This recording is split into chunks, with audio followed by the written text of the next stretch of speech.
Tapi buruk.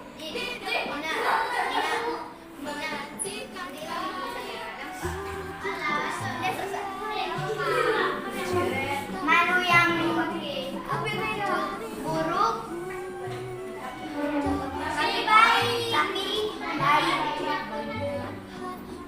Apa contoh malu? Malu yang baik tapi buruk. Contohnya kita malu pergi ke masjid.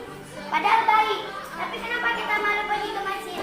Bisa buruk karena padahal kalau kita pergi masjid, satu langkah aja udah dapat satu pahala. Kita sekali langkah